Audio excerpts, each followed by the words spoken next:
Terkait soal keputusan Prabowo untuk maju menjadi Capres 2029.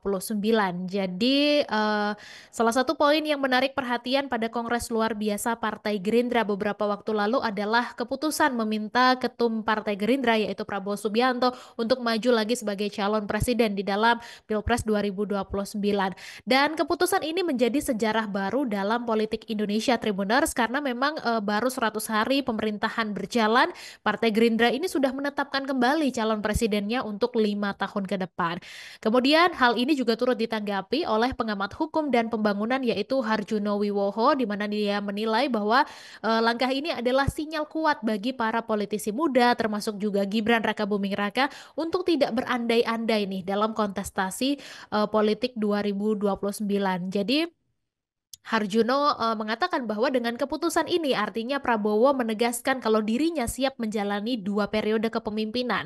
Nah, spekulasi bahwa ia hanya akan menjabat selama 2 tahun lalu menyerahkan posisi presiden kepada Gibran tanpa pemilu ini akhirnya terbantahkan begitu, Tribuners. Dan dia juga menegaskan bahwa Prabowo dalam kondisi sehat dan juga siap memimpin selama 2 periode penuh.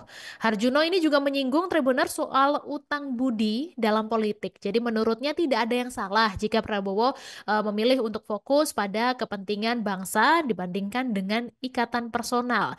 Jadi katanya Prabowo kan pernah mengatakan bahwa dirinya siap mati untuk bangsa dan jika nyawa saja dia serahkan untuk bangsa, apalagi sekedar urusan pertemanan begitu.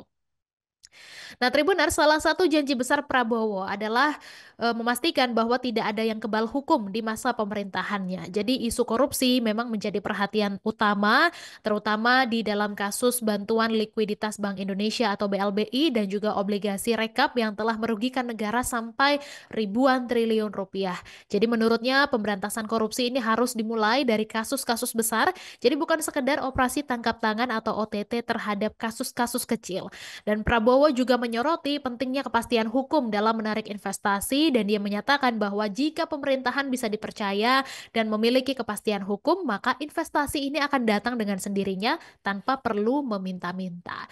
Harjuno juga mengkritik kebijakan ekonomi yang masih membiarkan eksploitasi sumber daya alam tanpa memperhatikan kesejahteraan rakyat, Tribuners. Jadi dia menyoroti bagaimana proyek strategis nasional justru seringkali mengorbankan lahan pertanian yang subur begitu ya. Dan di dalam konteks global, Harjuno ini juga menyoroti kondisi ekonomi dunia termasuk Amerika Serikat yang saat ini memang sedang berjuang untuk mengatasi defisit anggaran.